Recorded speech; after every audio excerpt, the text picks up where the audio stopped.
Hello everyone, जय हिंद। Welcome to Jha sir academy for IAS. Guys, यहाँ पे आपको सिविल सर्विसेज की प्रिपरेशन कराई जाती है और हेल्प की जाती है कि आपको किस तरीके से प्रिपेयर करना है। यहाँ पे आपको आपकी प्रिपरेशन को एनहांस करने के लिए कुछ फ्री कंटेंट्स प्रोवाइड किए जाते हैं आपकी प्रिपरेशन के लिए। कहाँ पे आपको यूट्यूब प्लेलिस्ट में मिल जाएगा। आप यूट्यूब पे जब जाएंगे तो आपको वहाँ पे वेरियस प्लेलिस्ट अवेलेबल होंगी, जहाँ पे आपको जो डेली करंट अफेयर्स के लेक्चर्स अपलोड किए जाते हैं आपको उनकी प्रॉपर तरीके से प्लेलिस्ट अवेलेबल होगी। उसी के साथ साथ आपको मंथली प्लेलिस्ट भी मिलेगी करंट अफेयर्स की और ईयरली प्लेलिस्ट भी मिलेगी। और साथ ही जो करंट अफेयर्स डेली बेसिस पे आप लोगों को प्रोवाइड किए जाते हैं उन्हीं की फ्री ऑफ कॉस्ट आपको पीडीएफ्स भी दी जाती हैं हमारे टेलीग्राम चैनल पे। सो गाइज, अगर आपने टेलीग्राम चैनल ज्वाइन नहीं किया है तो तुरंत डिस्क्रिप्शन बॉक्स में जाइए, वहाँ पे आपको लिंक प्रोवाइडेड होगा जहाँ से आप हमारे चैनल को ज्वाइन कर सकते हैं और वहाँ से आप हमारी सारी पीडीएफ्स का एक्सेस ले सकते हैं। और उसी के साथ साथ गाइज, आप लोगों के लिए एक बहुत ही अच्छा इनिशिएटिव स्टार्ट किया गया है मेंस के प्रीवियस ईयर क्वेश्चन एनालिसिस का। आपके लिए डेली बेसिस पर एनालिसिस किया जाता है और उसकी आप लोगों को प्लेलिस्ट प्रोवाइडेड है हमारे यूट्यूब चैनल पे ही। अलग अलग पेपर में प्रोवाइडेड है आप लोगों के कन्वीनियंस के लिए GS1, GS2, GS3 and GS4 की। उसी के साथ साथ आप लोगों के लिए जीएस के अलग अलग सब्जेक्ट्स की भी प्लेलिस्ट अवेलेबल है। इकोनॉमिक्स है जैसे सीसैट की आप लोगों के पास प्लेलिस्ट होगी और हिस्ट्री की भी प्लेलिस्ट आपको मिल जाएगी जो कि बिल्कुल फ्री होगी, वो आपको यूट्यूब पे ही अवेलेबल होगी। और इन्हीं प्लेलिस्ट में साथ ही साथ नए नए कंटेंट्स भी रेगुलर बेसिस पे ऐड ऑन किए जाएंगे, जिसके लिए आप लोगों को झा सर अकेडमी को रेगुलरली फॉलो करना है और अपनी प्रिपरेशन को एनहांस करना है, राइट। और उसी के साथ साथ गाइज, कुछ पेड कोर्सेज भी हैं जो आप लोगों के लिए लाए गए हैं Jha sir academy for IAS के द्वारा। जो जिन पेड कोर्सेज को झा सर खुद पर्सनली मेंटोर करते हैं, खुद उसको रिलेट करते हैं, जैसे कि जीएस का प्री प्लस मेंस बैच है गाइस, बिल्कुल जीरो से तैयारी करवाई जा रही है। झा सर खुद तैयारी करवाते हैं, पर्सनल गाइडेंस आपको दी जाती है, प्रॉपर तरीके से आपको अटेंशन प्रोवाइड की जाती है और बिल्कुल बेसिक से आपको तैयारी करवाई जा रही है आपकी प्रिपरेशन को एनहांस करने के लिए, राइट। तो आप इन कोर्सेज को भी ज़रूर ज्वाइन कीजिए। जैसे कि एक मेंस का भी आंसर राइटिंग का टेस्ट सीरीज बैच चल रहा है और प्रीलिम्स का भी टेस्ट सीरीज कोर्स चल रहा है गाइज, जो आपको हमारी ऐप पे टेस्ट सीरीज प्रोवाइड की जाएंगी। 10,000 क्वेश्चंस की आपको प्रैक्टिस कराई जाएगी। वो 10,000 क्वेश्चंस आपको कहाँ पे अवेलेबल होंगे? Jha sir academy for IAS की वेबसाइट पे भी अवेलेबल है और हमारा एक ऐप भी है Jha sir academy for IAS. आप अगर डालेंगे तो प्ले स्टोर से आपको वो ऐप मिल जाएगी, आप उसको डाउनलोड कर सकते हैं। वहाँ पे आपको प्रीलिम्स की टेस्ट सीरीज का एक्सेस भी मिल जाएगा और उसी के साथ साथ इतनी बेहतरीन ऐप है कि आपको वहाँ पे स्टडी टूल्स भी अवेलेबल हैं कि आपकी जो स्टडी है आप उसको ट्रैक कर सकते हैं कि आप कितना टाइम इफेक्टिवली स्टडी कर रहे हैं। तो इस ऐप को गाइज ज़रूर ज्वाइन कीजिएगा और डाउनलोड कीजिएगा और वेबसाइट भी अवेलेबल है। उस वेबसाइट पे भी आप जाके सब कुछ एक्सेस कर सकते हैं जो कि ऐप पे अवेलेबल है, right. So guys, Jha sir academy को रेगुलरली फॉलो करते रहिएगा। हेलो एवरीवन, जय हिंद। Welcome to Jha sir academy for IAS. Guys, हम कर रहे हैं ज्योग्राफी की एनसीईआरटी क्लास 9th और इसमें हम चैप्टर 4 कर रहे हैं क्लाइमेट, जलवायु। ठीक है, तो हमने थोड़ा सा चैप्टर हमने लास्ट लेक्चर में कवर अप किया था जिसमें हमने थोड़ा सा बेसिक देखा था। तो आज हम अपना आगे के चैप्टर को कंटिन्यू करेंगे, कवर अप करेंगे। थोड़ा सा नहीं, बहुत ज़्यादा इंपॉर्टेंट चैप्टर है गाइस क्लाइमेट। तो इसको अच्छे से समझना है, क्लियर करना है ताकि कोई भी प्रॉब्लम ना आए, क्योंकि बहुत ज़्यादा इंपॉर्टेंट चैप्टर है और काफ़ी सारी चीज़ें। अब क्या चीज़ है कि यहाँ पे एनसीईआरटी में जो बताया गया है कॉन्सेप्ट्स वो इम्पॉर्टेंट बहुत ज़्यादा है, लेकिन वो उतने डिटेल में उतने प्रॉपर तरीके से एक्सप्लेन किए नहीं गए हैं। ठीक है, तो I will try my best कि आपको वो कॉन्सेप्ट समझ में आ जाए प्रॉपर तरीके से, क्योंकि एनसीईआरटी में वो यहाँ पे 9th क्लास की एनसीईआरटी में वो प्रॉपर तरीके से नहीं गिवन है। वो हायर जो क्लासेस की एनसीईआरटी हैं मे बी 11th-12th में उसमें ज़्यादा प्रॉपर तरीके से गिवन है। ठीक है, या एडवांस बुक्स में, यहाँ पे 9th में इतना नहीं गिवन है, बट थोड़ा सा अच्छे से समझने की कोशिश तो ज़रूर करेंगे ही। ठीक है, तो थोड़ा सा रिकॉल करते हैं कि लास्ट लेक्चर में हमने क्या पढ़ा था, फिर हम आगे का कंटिन्यू करेंगे। तो हमने क्या देखा था कि क्लाइमेट है, हमें कैसे पता चलता है कि अब जैसे दिसंबर में हमें पता है कि ठंड है या वो सीजन्स जैसे आते हैं, तो हमें कैसे पता चलता है? तो बेसिकली क्लाइमेट अगर हम बात करें तो क्या है कि अभी जो हम वेरिएशंस देखते हैं डे टू डे, कि अभी विंडी है, अभी रेनी है, वो क्या है, वो वेदर है, क्योंकि वो चेंज होता रहता है। तो वो वेदर कंबाइन करके हम लॉन्ग पीरियड ऑफ टाइम पे किस तरीके का है उसको हम क्या कह देते हैं, क्लाइमेट कह देते हैं। और जो शॉर्ट टर्म पे होता है कि जो वेरिएशंस होती रहती हैं, कि एक ही दिन में हमें वेदर काफ़ी बार चेंज होता हुआ देखने को मिलता है, तो वो क्या है, वो वेदर होता है। ठीक है, मौसम किस तरीके का, हम कहते हैं ना कि आज मौसम ऐसा है कि अभी तो बारिश का मौसम हो रहा था, अभी धूप निकल रही है, तो वो क्या है, वो वेदर होता है। ठीक है, तो वो चेंज होता रहता है। अब इंडिया का जो क्लाइमेट टाइप है वो क्या है, मॉनसून टाइप है।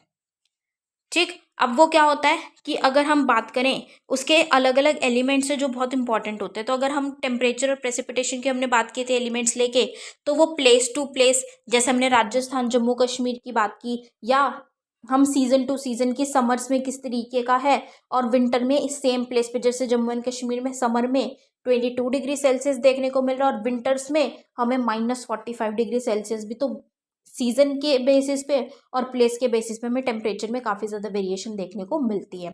सिमिलरली प्रेसिपिटेशन पे हम देखें बारिश में, तो किसी रीजन पे, जैसे अगर हम मेघालय की बात करें तो वहाँ बहुत ज़्यादा बारिश होती है, और वहीं अगर हम राजस्थान की बात करें तो वहाँ बिल्कुल ना के बराबर बारिश होती है। तो क्या है, प्लेस टू प्लेस वो भी डिपेंड करता है, और सीजन के बेसिस पे होता है कि किसी सीजन में, जैसे थ्रू आउट इंडिया हमें क्या देखने को मिलता है मोस्टली, कि भाई सितंबर या मई टू जून टू सितंबर वाले जो मंथ्स हैं उसमें बारिश आती है, लेकिन तमिलनाडु में हमें अक्टूबर नवंबर में बारिश देखने को मिलती है। ठीक है, नॉर्थ ईस्ट मानसून की वजह से। तो वो चीज़, अब तो वो सीजनल वेरिएशन भी हमें देखने को मिल रहा है। अलग अलग प्रेसिपिटेशन की फॉर्म्स भी हमें देखने को मिलती हैं, कि जैसे हिमालयाज में है तो वहाँ पे बारिश किसके फॉर्म में होती है, स्नो की फॉर्म में होती है, लेकिन बाकी जगह वो पानी, रेन होती है, वाटर ड्रॉप्स होती हैं, तो वो फॉर्म भी अलग अलग होते हैं। तो इस तरीके से हमने काफ़ी चीज़ें देखी, और यही रीजंस हैं जिसकी वजह से हमें हर जगह पे रहना सहना, खाना पीना, ओढ़ना पहनना, हर चीज़ अलग देखने को मिलती है। ठीक है, उसके बाद हमने क्लाइमेटिक कंट्रोल्स के बारे में बात की थी, कि कंट्रोल्स किस किस तरीके के हैं। उसमें हमने किस तरीके के देखे थे, कि भाई जैसे लैटिट्यूड की वजह से होता है। ठीक है, लैटिट्यूड की वजह से कैसे, कि भाई हमारी जो धरती है वो थोड़ी सी गोल आकार में है। ठीक है, गोल आकार में होने की वजह से सनरेज जहाँ पे ज़्यादा पड़ती है, वो लैटिट्यूड के बेसिस पे डिपेंड करता है कि कौन से लैटिट्यूड में हम लाई कर रहे हैं, और वहाँ पे सनरेज, जैसे tropic of cancer, tropic of capricorn वाला जो एरिया होता है, वहाँ पे सनरेज थोड़ी सी पैरेलल, मतलब स्ट्रेट होती है। फिर थोड़ा ऊपर जाते हैं, जो टेम्परेट रीजन्स हैं वहाँ पे स्लांट होती चली जाती है, पोलर रीजन्स पे वो काफ़ी ज़्यादा स्लांट हो जाती है, कि बहुत कम सनरेज जाती हैं। तो वहाँ पे, तो अगर हम इक्वेटर का टेम्परेचर देखेंगे तो वो काफ़ी हाई होगा, और पोलर रीजन्स का काफ़ी लो होगा। तो इक्वेटर से पोल्स की तरफ वो टेम्परेचर कम होता हुआ चला जाता है। सेम वेज हमने ऑल्टीट्यूड देखा था, कि ऑल्टीट्यूड में क्या है कि जैसे ऊंचाई कितनी ज़्यादा है, तो अगर हम नॉर्थ में पहाड़ देखें तो उसमें ऊंचाई बहुत ज़्यादा है। फिर अगर हम वहीं पे, अगर हम अपने कोस्टल एरियाज में देखते तो वहाँ ऊंचाई कितनी है, बहुत कम है। तो ये पहाड़ ही हैं, उनकी ऊंचाई की वजह से जो ये ठंडी हवाएं, बर्फीली हवाएं आती है, उससे हम बच पाते हैं सेंट्रल एशिया से। ठीक है, तो वो ऑल्टीट्यूड की वजह से है। फिर हमने बात की थी प्रेशर एंड विंड्स की, तो इसमें अलग अलग एटमॉस्फेरिक कंडीशन हमें देखने को मिलती हैं, उसकी हमने बात की थी। अब इंडिया क्या है, इंडिया नॉर्थ ईस्टर्ली विंड्स के रीजन में लाई करता है, कि जो सब ट्रॉपिकल हाई प्रेशर बेल्ट है, हमने देखा था कि नदर्न हेमिस्फीयर में ही इंडिया लाई करता है। तो वहाँ से जो सब ट्रॉपिकल हाई प्रेशर बेल्ट है, वहाँ से विंड्स ओरिजिनेट होती है। तो जब वो आती है तो इंडिया में, नदर्न हेमिस्फीयर में, तो कोरियोलिस फोर्स की वजह से वो, क्या बात की थी हमने, कि नॉर्थ में वो राइट की तरफ डिफ्लेक्ट करती है, और साउथ में वो लेफ्ट की ओर। तो अब नदर्न हेमिस्फेयर में है इंडिया, तो वो नॉर्थ में है, तो राइट की ओर डिफ्लेक्ट कर जाएगी। राइट की ओर डिफ्लेक्ट करके वो किधर को चली जाती है, इक्वेटोरियल लो प्रेशर एरिया की तरफ वो चली जाती है। ठीक है, अब क्योंकि वो नॉर्थ ईस्ट की साइड से, वहाँ पे इतनी ज़्यादा हमें रिवर्स या सीज देखने को नहीं मिलती, तो वो बहुत ज़्यादा, बहुत कम या ना के बराबर ही मॉइस्चर होता है, तो रेन उसमें बिल्कुल बहुत ही ना के बराबर ही होती है, या फिर नहीं होती रेन। ठीक, लेकिन फिर भी क्या है, इंडिया एरिड नहीं है, सूखा हुआ नहीं है, वहाँ पे हमें बारिश तो देखने को मिलता है। वो बारिश कहाँ से आती है, साउथ वेस्ट मॉनसून से हमें वो ज़्यादातर बारिश देखने को मिलती है। ठीक है, तो प्रेशर और विंड कंडीशंस जो है वो इंडिया के काफ़ी यूनिक है। हमने उसके बारे में पूरा का पूरी चीज़ें देखी थी कि एयर जो है वो high pressure to low pressure move करती है। ठीक है, फिर हमने जेट स्ट्रीम की भी बात की थी। जेट स्ट्रीम कैसे चलता है? जेट स्ट्रीम सन की मूवमेंट के अकॉर्डिंग चलता है कि जब सन नॉर्थ की साइड शिफ्ट होता है तो जेट स्ट्रीम भी नॉर्थ की साइड शिफ्ट हो जाती है। ठीक है, नॉर्थ की साइड शिफ्ट होने का मतलब क्या है, वो किधर को चली जाती है, क्योंकि वो ऊपर की साइड ही रहती है जो जेट स्ट्रीम्स है। अगर हम इंडिया की बात करें तो इंडिया में जो नॉर्थ पोर्शन है वहीं पे जेट स्ट्रीम हमें देखने को मिलती है मोस्टली। तो जब समर्स में सन जो है वो नॉर्थ की साइड मूव करता है, ठीक है, या बेसिकली वैसे ये कहना गलत है कि नॉर्थ की साइड मूव करता है, क्योंकि सन तो अपनी ही पोजीशन पे रहता है, धरती मूव करती है, धरती घूमती है ना, तो उसकी वजह से। तो हम अभी थोड़ा सा समझने के पर्पज से कि मान लीजिए जो सन है अब वो धरती की मूव घूमने की वजह से वो सन किधर को आ गया है, नॉर्थ की साइड शिफ्ट हो गया। तो जब सन नॉर्थ की साइड शिफ्ट होता है तो जेट स्ट्रीम भी नॉर्थ की साइड शिफ्ट हो जाती है। अब जो हमारी इंडिया में नॉर्थ की साइड पे ही है वो और नॉर्थ में और उत्तरी दिशा में जा रही है, तो वो हिमालयास को क्रॉस करके हिमालयास के भी उत्तर में चली जाती है। ठीक, और जब सन सर्दियां होती हैं तो सन क्या होता है, दक्षिण की ओर चला जाता है, सदर्न हेमिस्फीयर में। तो वैसे वैसे जो जेट स्ट्रीम है वो भी दक्षिण की ओर आती जाती है और वो हमारी इंडिया में नॉर्थ में देखने को मिलती हैं। तो ये एक फिनोमिना होता है जेट स्ट्रीम का।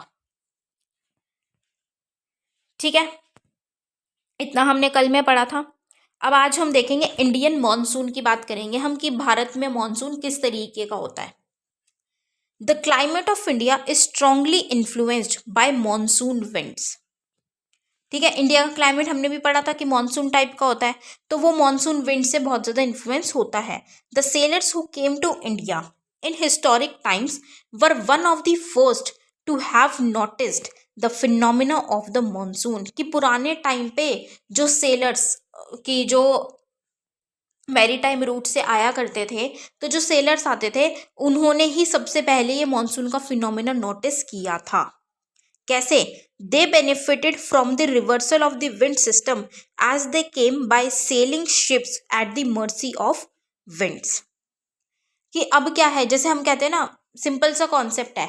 क्या चीज़ है, अगर मान लीजिए हम अगर साइकिल चला रहे हैं, ठीक है, तो अगर हवा क्या है, अगर हम जिस डायरेक्शन में साइकिल चला रहे हैं उसी डायरेक्शन में हमारे साथ हमारी ही डायरेक्शन में हमारे पैरेलल अगर हवा चल रही है तो हमें ज़्यादा फोर्स नहीं लगाना पड़ता साइकिल खींचने में। ठीक है, क्योंकि वो सेम डायरेक्शन में ही हवा चल रही है, तो हवा की वजह से हम और ज़्यादा हमारी साइकिल स्मूथली आगे जाती जा रही है, हमें फोर्स नहीं लगाना पड़ रहा पैडलिंग करने में साइकिल पे चलाने के लिए। लेकिन अगर हवा ऑपोजिट तरफ से आ रही है कि जिस तरफ हम जा रहे हैं उससे ऑपोजिट तरफ से हवा आ रही है, तो हमें बहुत ज़्यादा एक्स्ट्रा फोर्स लगाना पड़ता है साइकिल चलाने में। ठीक, तो वही चीज़ क्या है, सेलर्स ने क्या चीज़ देखी कि जो विंड है जिस डायरेक्शन में वो जा रहे हैं, तो अगर उसी डायरेक्शन में विंड का भी रुख होता है तो उनको ज़्यादा करना नहीं पड़ता, वो बहुत जल्दी क्रॉस कर जाते हैं रिवर को या सी को, ओशन को, वो जल्दी क्रॉस कर जाते हैं। तो उन्होंने वो चीज़ वहाँ पे नोटिस की। The Arabs, who had also come to India as traders, named this seasonal reversal of the wind system monsoon. अब सीजन में क्या है, सीजन के साथ साथ वो रिवर्सल भी होता है विंड का। ठीक है, जैसे हमें साउथ वेस्ट मानसून देखने को मिलता है एक टाइम पे, एक पर्टिकुलर सीजन में। ठीक है, फिर हमें नॉर्थ ईस्ट मानसून देखने को मिलता है। तो वो सीजनल रिवर्सल जो होता है विंड का, उसको उन्होंने अरब्स ने क्या नाम दे दिया, मानसून उन्होंने नाम दे दिया। तो ये क्वेश्चन इंपॉर्टेंट बन सकता है कि एक्चुअल में मानसून जो नाम पड़ा है वो किसके द्वारा दिया गया है। तो जो अरब सेलर्स थे जो हिस्टोरिक टाइम पे इंडिया में आए थे, उन्होंने इस फिनोमिना को जब देखा तो उन्होंने इसका नाम दे दिया मानसून। ठीक, the monsoons are experienced in the tropical area रफली between 20 degree north and 20 degree south. कि ट्रॉपिकल एरिया में हमें मानसून देखने को मिल रहा है, ठीक है, लेकिन उसमें भी हमें थोड़ा सा रफ अगर हम बताएं तो 20 डिग्री नॉर्थ और 20 डिग्री साउथ के बीच में ही हमें मानसून देखने को मिलता है mostly. To understand the mechanism of the monsoons, the following facts are important. अब मॉनसून को देखने के लिए किस तरीके से चलता है थोड़े से कुछ फैक्ट्स देखेंगे। अब ये जो फैक्ट्स है ये बहुत ही शॉर्ट में दिया गया है, एनसीईआरटी में एक्सप्लेन किया ही नहीं हुआ है, लेकिन हम थोड़ा सा समझने की कोशिश करेंगे यहाँ पे। ठीक है। The differential heating and cooling of land and water creates low pressure on the landmass of India, while the seas around experience comparatively high pressure.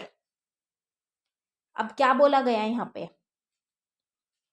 The differential heating and cooling of the land and water. कि differential heating and cooling का क्या मतलब है कि अलग अलग हो रहा है। जैसे हमने अगर ध्यान दिया हो तो लैंड ब्रीज और सी ब्रीज के बारे में हमें एक कॉन्सेप्ट हमें पता है। ठीक है। साइंस की जो एनसीईआरटी है, आई थिंक 7th या 8th की एनसीईआरटी में भी ये कॉन्सेप्ट गिवन है, land breeze and sea breeze. ठीक। तो ये लैंड ब्रीज और सी ब्रीज बेसिकली है क्या? ये क्या चीज होती है कि डिफरेंशियल हीटिंग एंड कूलिंग, मतलब कि अब ये चीज तो हमने पढ़ ली कि जो एयर है वो high pressure to low pressure जाती है। ठीक है। जहां पे हाई प्रेशर है वहां से वो लो प्रेशर की तरफ जाएगी। ठीक। तो अब होता क्या है, जैसे मान लीजिए दिन का टाइम है, ठीक है, धूप निकली हुई है, सनलाइट है। अब उस टाइम पे लैंड बहुत जल्दी वार्म अप होती है, मतलब जो लैंड है उसका टेम्परेचर जल्दी राइज हो जाता है। ठीक। और जो पानी है, अब पानी में पता है क्या चीज होती है कि पानी क्या होता है, जैसे हम जब पानी उबालते हैं तो जो गर्म है वो तो जैसे जैसे वो गर्म होता जाता है ना पानी, तो साइड में से देखो तो साइड में से ना वो हमें अपवेलिंग देखने को मिलता है कि जो नीचे का पानी है वो ऊपर आता जाता है। मतलब कि जो गर्म पानी है वो नीचे चला जाता है और जो ठंडा पानी है वो ऊपर आता चला जाता है। तो अब क्या है कि अब मान लो एक सी है, उसमें भी इतना सारा पानी है। अब वो पानी क्या है, वो सारे में इधर उधर हो रहा है, नीचे जा रहा है, ऊपर आ रहा है, आगे को जा रहा है, पीछे को जा रहा है। तो उसमें वो बहुत जल्दी से पानी गर्म नहीं हो पाता, जिसकी वजह से क्या होता है कि टेम्परेचर पानी का कंपैरेटिवली कम होता है। टेम्परेचर कम होने की वजह से, टेम्परेचर कम है मतलब कि वहां पे क्या होता है, हाई प्रेशर क्रिएट हो जाता है। ठीक। और लैंड वो जल्दी गर्म हो जाती है, जल्दी टेम्परेचर राइज हो जाता है, वहां पे लो प्रेशर क्रिएट हो जाता है। तो वाटर पे हाई प्रेशर है और लैंड पे क्या है, लो प्रेशर है। तो अब एयर जैसे हमें पता है high pressure to low pressure move करती है, तो वो कैसे मूव करती है, water to land, sea to land वो मूव करती है। तो वो हमें क्या देखने को मिलती है, सी ब्रीज। तो ये जो अलग अलग हीटिंग और कूलिंग देखने को मिलती है, ये किसकी वजह से, ये हमें मानसून का एक मैकेनिज्म देखने को मिलता है। ठीक है। तो वो बात की गई है कि ज्यादातर क्या होता है कि लैंड मास पे लो प्रेशर क्रिएट हो जाता है क्योंकि उसका टेम्परेचर बढ़ जाता है, क्योंकि लैंड जल्दी गर्म हो जाती है। और वाटर या सीज इतनी ज्यादा जल्दी गर्म नहीं हो पाते क्योंकि पानी इधर उधर मूव करता ही रहता है, तो वो जल्दी से गर्म नहीं हो पाता। तो वहां पे हमें हाई प्रेशर देखने को मिलता है। ठीक है। तो उस कॉन्सेप्ट से आप समझ सकते हैं ये चीज जो बोली गई है इन्होंने। नेक्स्ट पॉइंट में क्या है, the shift of the position of ITCZ, Intertropical Convergence Zone, in summer over the Ganga Plain. This is the equatorial trough, normally positioned above 5 degree north of the equator. It is also known as the monsoon trough during the monsoon season. ठीक है। अब ये क्या चीज है, equator के 5 degree north अगर हम देखें तो वहां पे ITCZ हमें देखने को मिलता है, इंटरट्रॉपिकल कन्वर्जेंस जोन।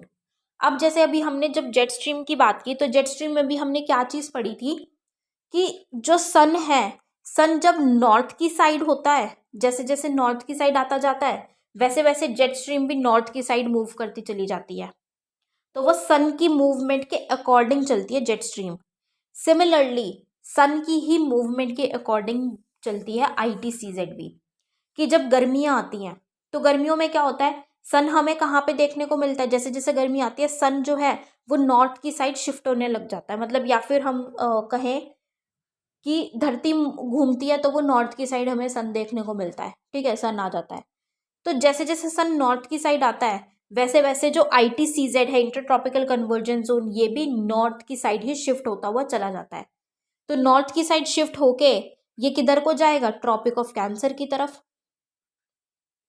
ठीक है, तो इसीलिए अब ट्रॉपिक ऑफ कैंसर की तरफ जाता है तो ये हमें किधर देखने को मिलता है, गंगा प्लेन पे उस साइड, उधर ही हमें ट्रॉपिक ये ITCZ की पोजीशन देखने को मिलती है गर्मियों में। ठीक है, ट्रॉपिक ऑफ कैंसर है ना जो इंडिया से मिड से जाता है, दो हाफ में डिवाइड करता है, तो वो ट्रॉपिक ऑफ कैंसर वाले एरिया पे ही जाने लग जाता है ITCZ। तो गंगा प्लेन पे हमें उसकी पोजीशन देखने को मिलती है। ठीक है, तो ये हमें क्या देखने को मिल रहा है, इसको हम क्या कह देते हैं, मॉनसून सीजन में इसको मॉनसून ट्रफ भी हम बोल देते हैं। ठीक, नेक्स्ट है the presence of the high pressure area east of Madagascar approximately at 20 degrees south over the Indian Ocean. The intensity and position of this high pressure area affects the Indian monsoon. अब क्या चीज है, Madagascar है जो, ठीक है, Madagascar के east में, अब मेडागास्कर क्या है, अफ्रीका के थोड़ा सा ईस्ट में मेडागास्कर हमें देखने को मिलता है। मेडागास्कर के ईस्ट में वो इंडियन ओशन पड़ता है, फिर उसके ईस्ट में हमें थोड़ा थोड़ा सा जैसे इंडिया की तरफ ही आने लग जाता है, इंडियन ओशन में ही हमें देखने को मिलता है वो। तो वहाँ पे हाई प्रेशर क्रिएट होता है। ठीक, अब जब वहाँ पे हाई प्रेशर है तो वो क्या करेगा, हाई प्रेशर वहाँ पे क्रिएट हो रहा है तो जहाँ पे लो प्रेशर क्रिएट हो रहा है वो लो प्रेशर की तरफ आने लग जाएगा। तो वो लो प्रेशर की तरफ आता है तो वो कहीं ना कहीं वो इंडियन ओशन की तरफ या इंडिया की साइड आने लग जाता है, जिसकी वजह से जो इंडिया का मॉनसून है वो हाई प्रेशर एरिया की वजह से या उसकी इंटेंसिटी की वजह से वो एयर मूव करती है high pressure to low pressure. उसकी वजह से हमें क्या देखने को मिलता है, इंडिया का मॉनसून सिस्टम, मॉनसून जो है वो अफेक्ट होता है, इंडिया का क्लाइमेट में चेंजेस हमें देखने को मिलते हैं। ठीक है, क्योंकि वहां पे हाई प्रेशर क्रिएट हो रहा है तो वहां से एयर रश करके कहाँ पे जाती है, लो प्रेशर की तरफ मूव करने लग जाती है। ठीक है, तो वो इंडिया की साइड आने लग जाता है, वहां के मॉनसून में क्या हो जाती है, हवा में हमें बदलाव देखने को मिलता है, तो इंडिया का मॉनसून में अफेक्ट होता ही है। ठीक, next is the Tibetan plateau gets intensely heated during summer which results in strong vertical air currents and the formation of low pressure over the plateau at about 9 kilometer above sea level. अब क्या है, जो Tibetan plateau है, Tibetan plateau भी कहाँ पे पड़ता है, इंडिया के पास ही पड़ता है। अब वहाँ पे क्या चीज़ है, वहाँ पे गर्मियों में ना वो बहुत ज़्यादा ना गर्म हो जाता है, मतलब कि टेम्परेचर ज़्यादा राइज हो जाता है। टेम्परेचर राइज होने का क्या मतलब है, वहाँ पे लो प्रेशर क्रिएट हो रहा है। अब जब वहाँ पे लो प्रेशर क्रिएट हो जाता है और वहाँ पे हमें फिर क्या देखने को मिलता है, ज़्यादा टेम्परेचर राइज होने की वजह से हमें स्ट्रॉन्ग, बहुत ज़्यादा strong air currents, vertical air currents हमें देखने को मिलते हैं। उनकी वजह से वो लो प्रेशर है और जो एयर करंट्स वहाँ पे फॉर्म होते हैं बहुत ज़्यादा स्ट्रॉन्ग, उसकी वजह से हमारा मानसून भी अफेक्ट होता है, उस पर हमें अफेक्ट देखने को मिलता है, उस पर इम्पैक्ट पड़ता ही है। ठीक है, next the movement of the westerly jet stream to the north of the Himalayas and the presence of the tropical easterly jet stream over the Indian peninsula during summer. ये वही जेट स्ट्रीम वाला concept है कि सन जैसे north की side पे जब होता है तो वो नॉर्थ की साइड पे, तो जेट स्ट्रीम भी क्या होती है, नॉर्थ की साइड पे ही शिफ्ट हो जाती है। तो वो नॉर्थ की साइड शिफ्ट होने का क्या मतलब है, क्योंकि वो ऑलरेडी किधर होती है, tropical westerly jet stream India की इंडिया में नॉर्दर्न साइड ही होती है, तो वो और नॉर्थ में जाता है तो वो हिमालयास के ही नॉर्थ में चला जाता है, उत्तरी दिशा में चला जाता है हिमालय के। ठीक है, समर टाइम पे, गर्मियों में। और तो जो ट्रॉपिकल ईस्टर्ली जेट स्ट्रीम है फिर वो हमें इंडिया में देखने को मिलती है। ठीक, तो ये जेट स्ट्रीम जो है, जो इसकी मूवमेंट होती है उसकी वजह से भी मॉनसून अफेक्ट होता है, right. Apart from this it has also been noticed that changes in the pressure conditions of the southern oceans also affect the monsoons। कि अब जो सदर्न ओशंस हैं जो दक्षिण में हमें ये महासागर देखने को मिलते हैं, उन पे जो प्रेशर कंडीशंस चेंज होती हैं उसकी वजह से भी मॉनसून पे प्रभाव पड़ता है। Normally when the tropical eastern south Pacific ocean experiences high pressure, the tropical eastern Indian ocean experiences low pressure.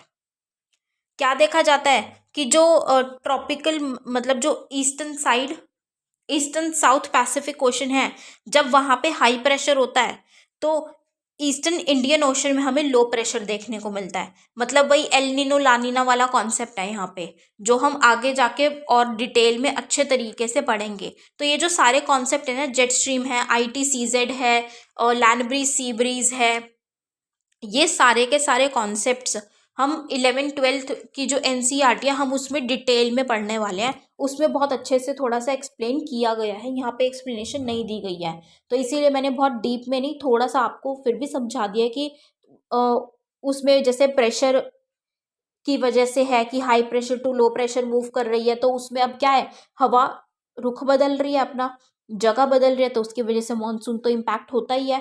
ठीक है, हवाएं बदलेंगी, मानसून इम्पैक्ट होगा।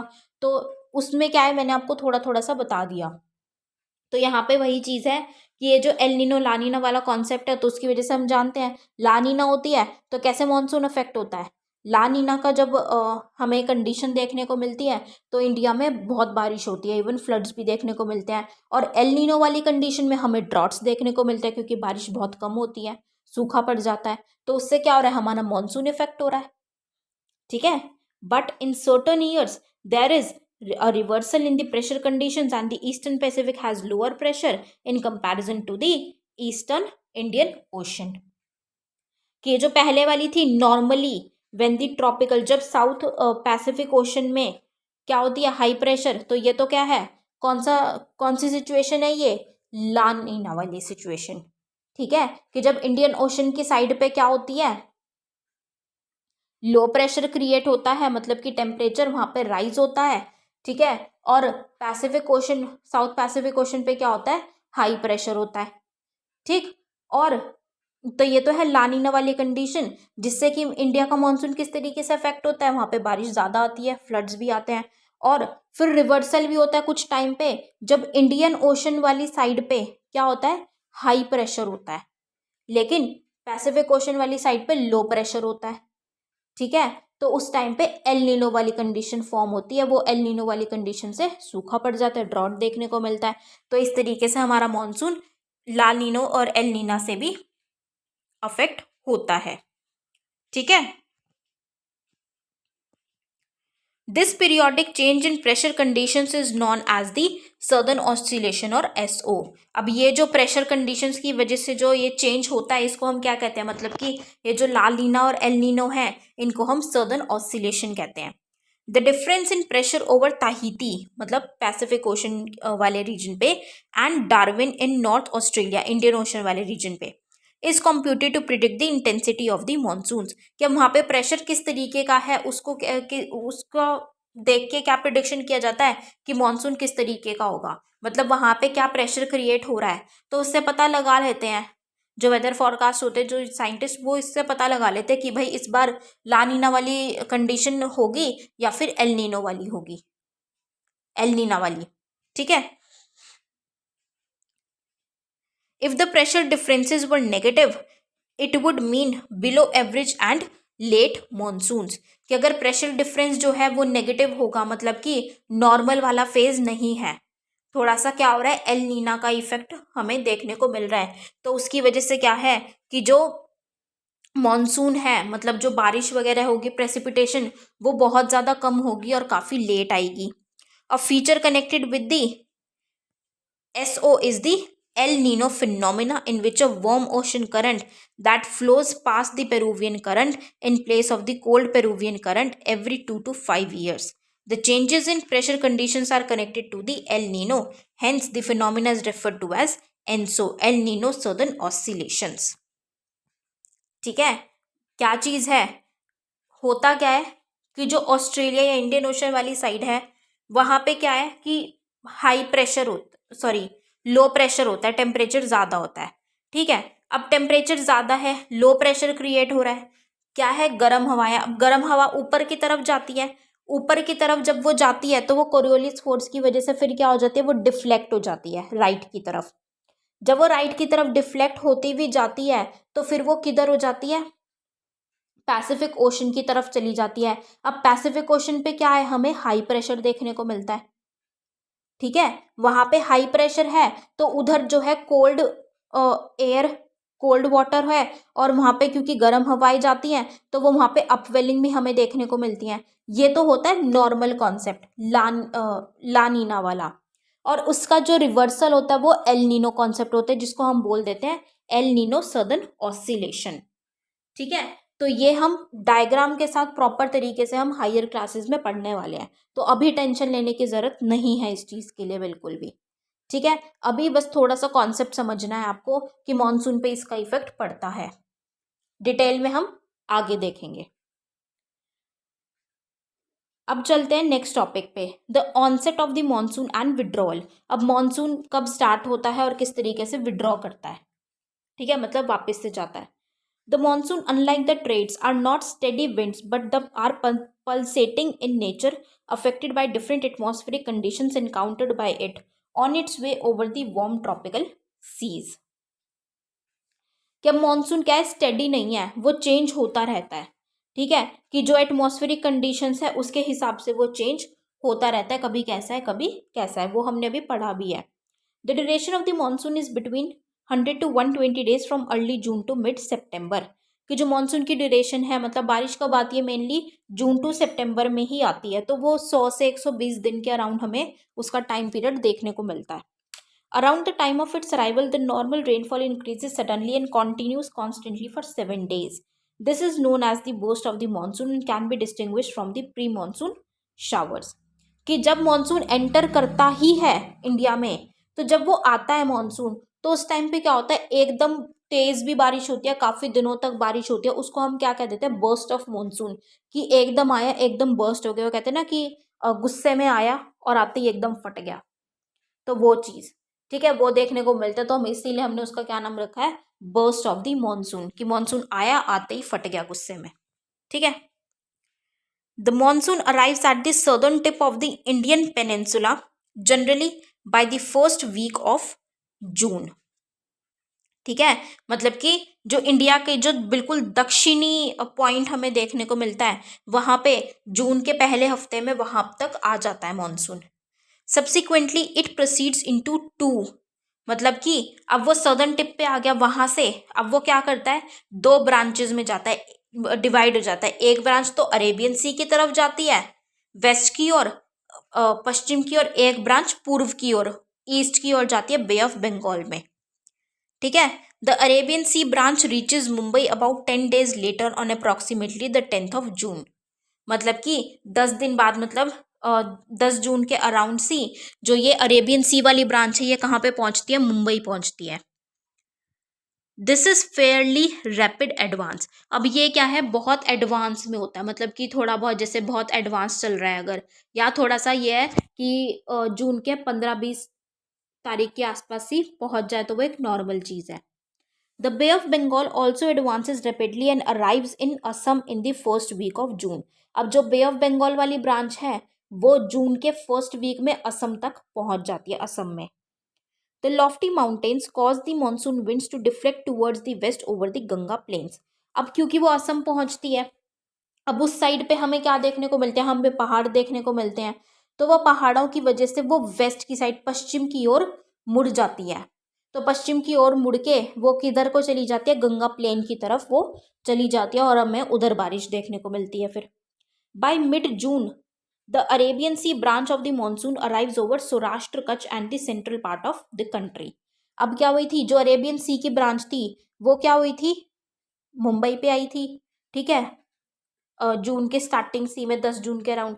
फिर कुछ दिन बाद वो क्या करती है, गुजरात में, सौराष्ट्र कच्छ रीजन गुजरात पे जाती है, वहां से फिर वो कंट्री के अंदर एंटर कर जाती है, बीच सी में आ जाती है, और इधर से बे ऑफ बंगाल वाली ब्रांच भी असम पे आके वहां से जो पहाड़ है उनसे टकरा के वो पश्चिम की ओर मुड़ के गंगा प्लेन की तरफ आ जाती है, कंट्री के बीच में।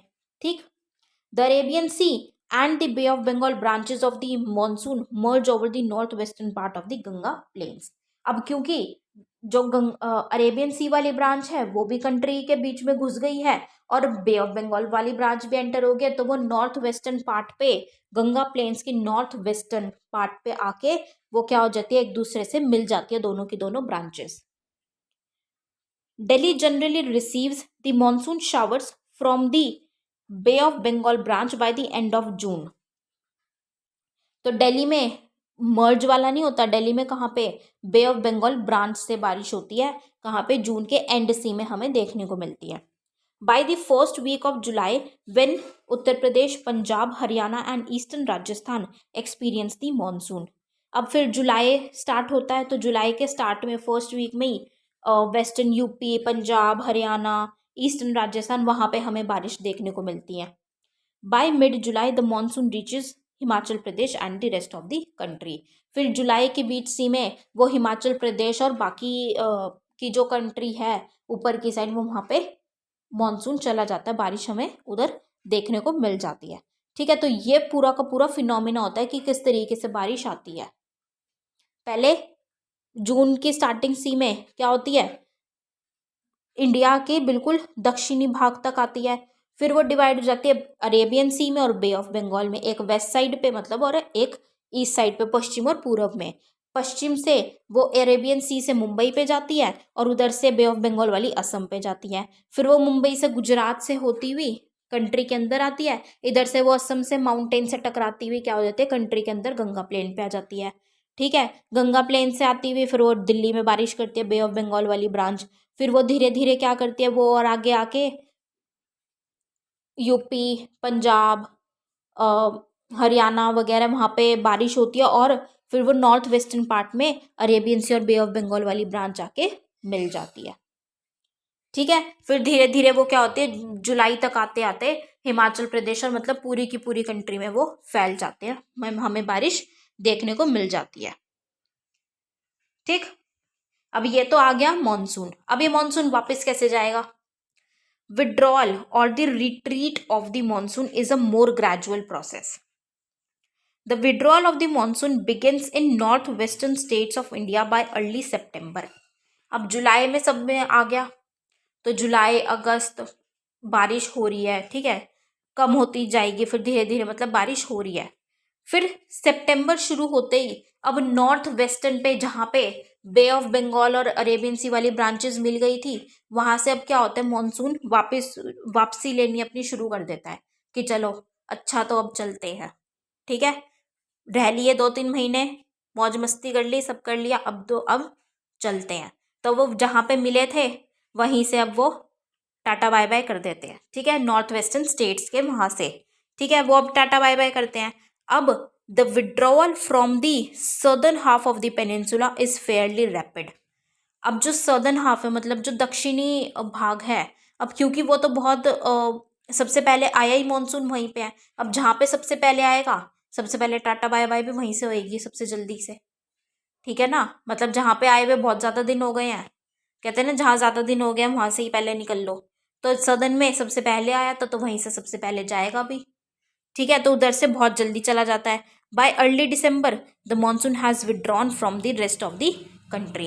कि अब सितंबर की शुरुआत से वो शुरू होता है जाना दक्षिण से, तो वो बहुत जल्दी चला जाता है. फिर धीरे धीरे धीरे धीरे नॉर्थ वेस्टर्न है, वहाँ से धीरे धीरे पूरी कंट्री से जाने में दिसंबर के शुरुआत तक मतलब 3 महीने लेता है. 3 महीने में धीरे धीरे धीरे धीरे करके वो हर एक जगह से वापस चला जाता है monsoon. The islands receive the very first monsoon showers progressively from south to north from the last week of April to the first week of May. अब जो आइलैंड्स हमें देखने को मिलते हैं उनमें सबसे वहाँ पे वो देखते हैं सबसे पहले जहाँ पे बारिश होती है वो आइलैंड्स में होती है. ठीक है, अप्रैल के लास्ट वीक से मई के फर्स्ट वीक तक वहाँ पे बारिश हो जाती है. The withdrawal takes place progressively from north to south. कि अब जो मॉनसून आती है वो कहाँ से, साउथ से नॉर्थ की ओर जाती है, दक्षिण से उत्तर की ओर, लेकिन जब वापस जाती है तो वो उत्तर से फिर दक्षिण की ओर, क्योंकि भाई जहाँ से आई थी वहीं पे तो वापस जाएगी. अब साउथ से आई थी तो जाएगी तो साउथ पे ही वापस, है ना. तो नॉर्थ टू साउथ वो चली जाती है. कब वापस जाती है फिर ये, वही दिसंबर में वापस चली जाती है और जैन तक ये बिल्कुल आउट हो जाती है। By this time the rest of the country is already under the influence of the winter monsoon. इस टाइम तक क्या हो जाता है कि जो बाकी की कंट्री है, बाकी के पार्ट्स हैं, वो विंटर मानसून के अंडर भी आ जाते हैं। विंटर मानसून भी हमें देखने को मिल जाता है, सर्दी की बारिश, ठीक है, वो भी आ जाती है। ठीक, तो ये था कि मॉनसून किस तरीके से आता है और किस किस तरीके से विड्रॉ करता है, वापस जाता है। तो आज इतना ही रखते हैं, क्योंकि थोड़ा सा हैवी टॉपिक्स भी थे और थोड़ा सा उसको समझना है मॉनसून के बारे में। आज हमने मेनली इंडियन मॉनसून के बारे में पढ़ा है कि मॉनसून किस किस तरीके से अफेक्ट होता है, किन किन चीज़ों से अफेक्ट होता है, और वो किस तरीके से इंडिया में एंटर करता है और कैसे कैसे वो वापस से चला जाता है। ठीक, तो इन चीज़ों को गाइस, जो भी कॉन्सेप्ट्स हैं, इनको एक बार बुक से रीड करके देखिएगा।